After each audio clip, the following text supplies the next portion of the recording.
Alright, so in the Tumbling Dantini, we're going to see a Tumbling Dantini. Am I surprising you yet?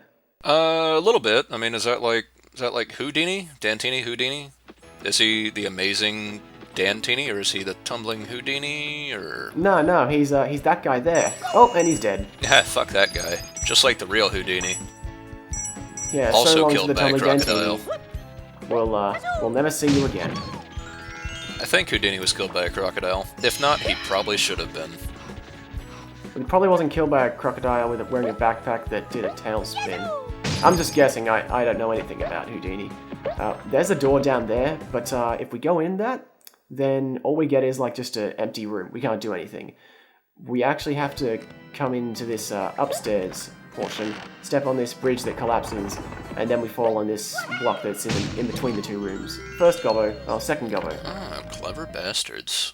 How are you expected to know where that is? Or maybe Oh, they... that's a bit obvious. I mean, that one. In other cases, it's really just a trial and error. I guess kind of experiment, look around.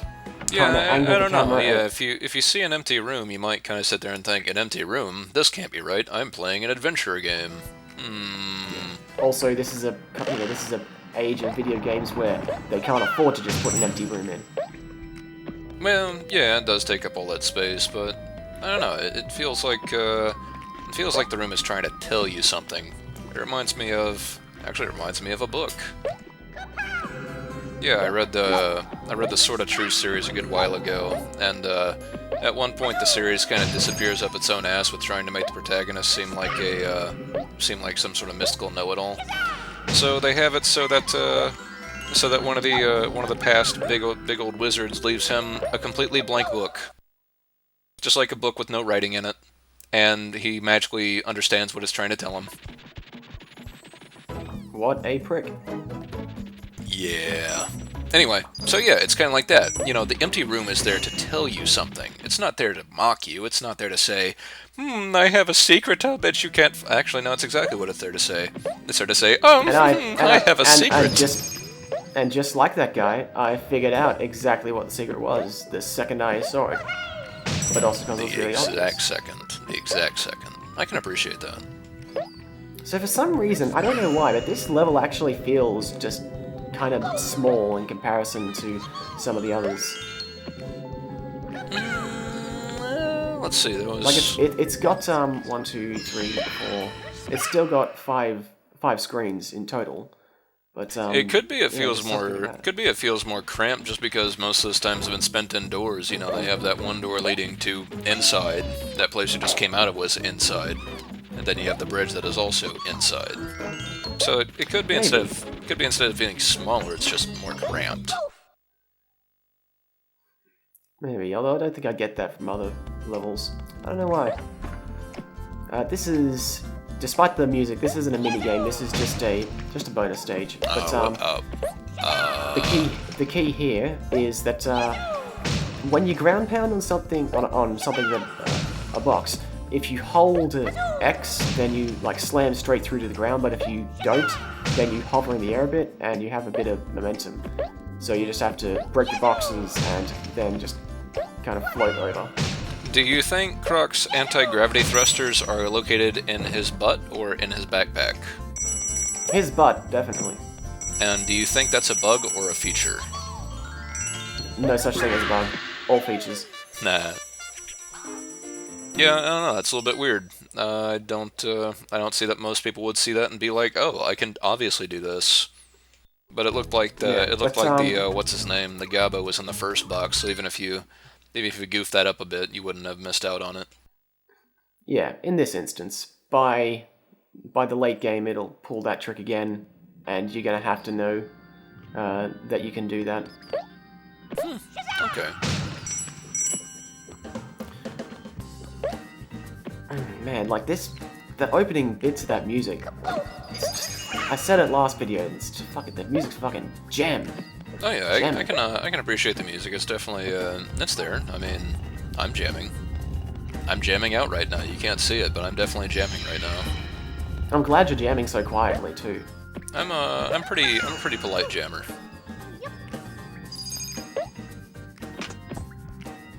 Some people think that, like, I think what they intended to do is like trick you into thinking that you have to get the box over near that platform to get over to it, but you don't. At least I'm pretty sure I saw someone do that once. But no, you just have to hit the button and you can run over and jump on it. Well, I could see that understanding because you had to jump on the box to get the last two. Why wouldn't you have to jump on the box to get this last one? But yeah, it's just if you're a little bit patient, your patience will pay off. Yeah, it makes sense in its own way. So these things are Dantinis.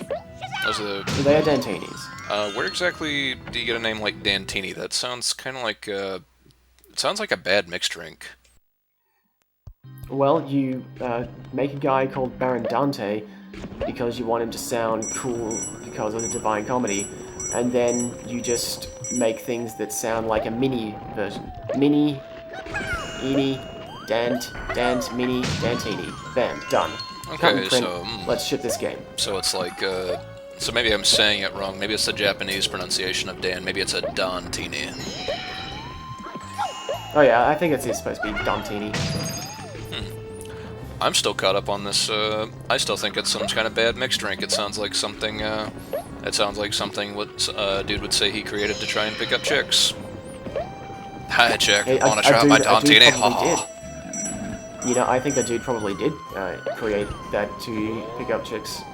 Almost definitely. If you have any ideas of what the Dantini mixed drink would be, please let us know. I think it involves pineapple juice, but that's just my opinion. Yeah, I would like to hear other opinions. And if I see a good opinion in the thread, I will make it, and I will try it, and I will have a trip report for it. Oh my god, so if you somehow don't find the purple gem behind the gong, or if you haven't picked up all the color gems up to that point, oh, you get to just slowly run around, getting all these gems, and then, oh, finally. Well, it could be, you know, I too was once 8 years old, and I too did not have what's the word I'm looking for? Perceptual awareness, more or less, yeah. Situational awareness, so I could easily miss that. Yeah. I guess this bonus room is supposed to keep in the theme of the last one, where you don't want to smash straight through, because if you smash straight through that stack of boxes, you'll miss that key. You can just jump down the back of it, but what I think they wanted you to do was smash through that stack of 3 boxes one at a time, and then you see, oh, there's a key there. Jump over, get that, and then continue smashing through. Is this a thing that the game expects you to have learned by now, because otherwise you're never going to excel at this, or is that just is it just a once in a while kind of thing? I genuinely can't remember. I'm pretty sure it becomes kind of necessary for some things. I don't think it's ever vital. I don't think it's ever vital just to get to the standard ending gong. Oh yeah, but to get all of the gobos and all of the colored gems, you definitely need to have picked that up. Well, of course, you know, because that's what these games exist for, is to punish people who want to overachieve. It's trying to teach to punish people who didn't read the manual as well. This was definitely a game that, from the age of read the manual, if only because the manual has a really, really elaborate story for Croc. Yeah, I'm kind of sitting here wondering what exactly a gobbo is. I mean, it sounds like they were maybe in the storyboard room and somebody just hawked a loogie and they're like, "That's a good name." I'll find the manual somewhere. I think I still have it, but I'll find the manual around here and I'll post it in the thread because it's kind of amusing. Oh man, nice upper arm strength. Another thing that's amusing. Yeah, this is also incredibly amusing because Croc. I think this had come out after Crash Bandicoot 1. I don't know if Crash Bandicoot 1 had the hanging bars. Crash 2 definitely did, and he moves at a decent speed in that. Whereas Croc, he has to kind of slowly huff his way over. He's so slow that I really didn't want to have to climb back, and so I wanted to get on top of the bars here. but that wasn't working out. So And it still now took on- less time. Yeah, from now on, if I ever see bars in a level, I'm going to like do as much as I can to not be climbing on them. So that includes like being really risky about jumping on and falling off. I don't know. It's a little bit impressive. I'll go into that later. Oh yeah, this is minigame number 3. Is that where- box made out of clocks? A clock box? Well, the gobbo inside had a clock that his father gave to him as a birthday present, and we just broke that. Aw, now I feel like a bad person. Oh no. You should, because Croc is a bad person. He's so far been a monster to like 30 different sheep, and also, to all of these innocent little Dantinis that are just running around having fun, laughing at this picnic that they were probably invited to, and also Listening to their rock and/or roll music. And he also, fire hot. He really badly hurt a innocent little duck that was just genuinely the duck. I don't think the duck even knew what was going on. It just like ran around. Yeah, it was just trying to get and a hug. then got tired. Periodically. I do have to wonder. I mean, when you're counting all that, are you counting all of the children who Croc's video game traumatized by having to play it? No, because I don't count children as animals. They're not that high up the food chain. Nah, ha ha ha ha.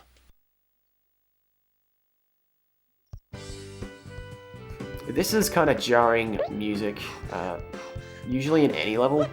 Yeah, remember It's like we started out jamming, and now this is different.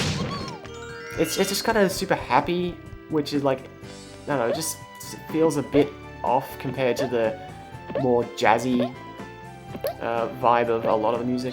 Yeah, I mean, the music quality is still not bad. It's just a questionable interlude. I mean, it's... Yeah. I don't know. Maybe it's like, hey, now you're outside and you're outside the cave. Fuck yeah, we hate check out that camera work. Cameraman's drunk. But yeah, the music's just kind of... I like the bonus music. It's nice and upbeat. And, can you swim? Crocodiles swim? Crocodiles probably swim. I think I saw one swimming once. Oh yeah, totally. You can go underwater. There are some, I want to say there's like maybe 10 at most underwater sections throughout the whole game, and like you control badly in the regular, on foot sections. In this, good god, you take like half a second to build up momentum to turn in any direction, and you only move forward you pretty much, your main mode of movement underwater is these like bursts. So you will frequently be like overshooting, overturning, and then over swimming to try and collect something. And the game is and there are going to be, colored gems in disguise underwater. So you are going to have to collect all of these, white crystals to get these, to find the colored gem underwater, and that's not fun at all. I do have to say, for having such tiny arms and legs, his breaststroke is at some amazing form. I can't compare. I can't compare. So you know what I just think is a good design decision in any house, especially if you've got an entire island to yourself. Put a boxing ring on the summit. It worked for Donkey Kong. And it's worked out. See, Baron Dante loves creature. Uh-oh. Oh no! That poor mushroom! Oh no! That poor ladybug. I don't think he asked to be put in the ring. Well, the ring, he didn't choose the ring. The ring chose him. I mean, obviously, as soon as he grew up, he got boxing gloves. He was born to this life. Hey, check out this rock. I like This it. is like a normal rock, right? Oh no, wait, it's not. It's the only Holy rock in the shit. entire game that you can break. Yo, Croc, your butt's so fat, when you stepped on a rock, you done crushed that shit. And check out this. I really shouldn't have come into this with 0 crystals, but there are 5 lives over those 5 pipes. You have to make the worm come out of the pipe, let it go back in, bounce up to get the heart, make the worm in front bite at you, not get hit by it, jump into the next one, make the worm behind you then bite at you, not hit you, avoid the worm in front, bounce up to get this next heart, I missed that one, and repeat that like 4 times. And in my case, I also have to never get hit. I'm going to assume that's a really tortured innuendo, but that still seems pretty difficult. And I still missed that fucking heart. It's not worth it, man. I was kind of regretting going back for the, to try it once, so yeah, I wasn't gonna go again. You know, the worms just want to share the gelatin from the picnic, and you're just trying to steal their hearts away. Well, they shouldn't have left their hearts so freely, just hanging about. So yeah, I think I did pretty well in that bonus there. Definitely could have been worse. So let's go and get those crystals that I could probably have used. Nice. You don't often see. In fact, I think you might never see them outside of boss stages. The boxes with 10 gems in them, 10 crystals in them. Okay, so it's like it's a rare treat. Because normally, I don't know, when you get hit, how many gems can you usually pick up? Pretty much 10. Okay, so you get about 10 gems. Yeah, so if you have 20, that gives you some leeway to miss some of them. Yeah. And then you get. Well, I mean, no, you. Oh, and then you get even more than 20. So yeah, the game's just preparing you. Yeah, in like World 1, they give you 50 crystals for each of the boss stages. I think it might go down by 10 for each of the worlds, but yeah, they give you a very, very generous buffer of crystals. That is, yeah, way too much because you will. It's again the classic Sonic thing where you can never get back everything that you've lost if you're doing it well at the game. Well, it's just like Rocky, only instead of a speed bag, you have crystals. I will admit that I've never watched Rocky, which I probably should have, considering this fantastic little boxing match here. Look at his face on the ring. His guard is perfect. Oh wait, no, it's not. Well, no. Every time you take a right hook, every time you swing a right hook, you get really, really tired. Didn't you know that? That's been the story of my life, yeah. But no, see, his guard's almost perfect. And then when you get hurt, you get more attacks to hit people with. Just like real life. And then you manage to get a cheap hit in because the camera is always focused on you and fucks with the other person's movement. Just like real life. I mean, that's how Tyson accidentally bit Holyfield. These guys are totally not in the same weight class. This is against regulation. Yeah, these are probably the natural weight classes. Well, I don't know. This might be more like your this might be freestyle fighting. They're not so regulated. I'm pretty sure he wouldn't have. I'm pretty sure Flibby wouldn't have boxing gloves if it was free. Oh, no, actually, no. The bunt stomps are how they do it on the streets. I'm pretty sure they just do go bare knuckles on the streets. Maybe on your streets. Well, I'm from Australia, so everything's more dangerous here. Yeah, even the bare fists. Meanwhile, I'm sorry, in a more civilized place like America, we're gonna use boxing gloves when we street fight, thank you. I mean, Fight Night, they probably had like some... Oh, there's like probably a boxing game where you have like unregulated matches on the streets and shit like that. Actually, I think at the start of Fight Night Champion, your very first fight, you're fighting in prison, and it's just wrapped hands instead of boxing gloves or anything. That's what I was thinking of, not bare knuckles, tape hands. Okay, yeah, that's totally different. If you fight with bare knuckles, you're some sort of barbarian. If you fight with tape knuckles now, that's a gentleman's fight.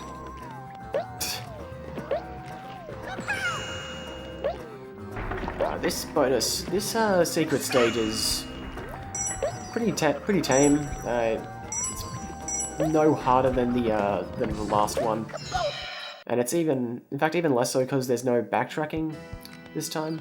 Yeah, I do remember the backtracking was probably why that level felt so big. Is just because you were going back and forth so much.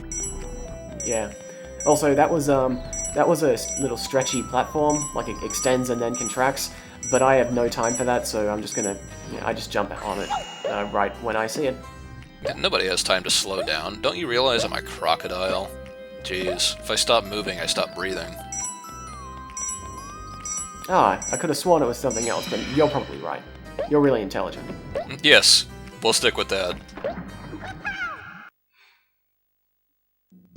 Kappa! Did Croc say Kapla while he was going through that door? Because that'd be amazing.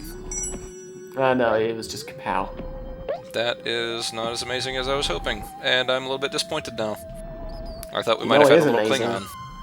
That we're already at the end of the level. Oh no, wait, hang on. Just ain't got time to end levels, jeez. Just gotta go and get this. Probably a life, considering what was behind the last golden door. My OCD senses are tingling. And I would call this the Tower of Power, but I'm gonna spoil this right now. There is already a level in the game called the Tower of Power. Maybe this is the Tower of Power's younger brother. Like, he's training to be the next Tower of Power, but for now, you know, he just has all these mysteriously levitating things just going around him. And this one seems like it'd be a little bit easier than the last one. Yeah, because you don't, well, easier, it's just faster, because you don't have to wait for ages. Except for here. I might have been able to catch one of the platforms again if I was faster with jumping on here and jumping back off, but yeah.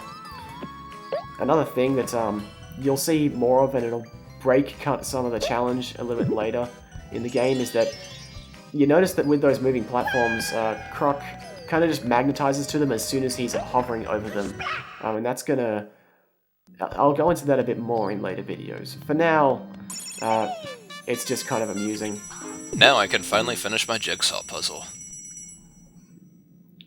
The elusive two-piece jigsaw puzzle. It's hard, man.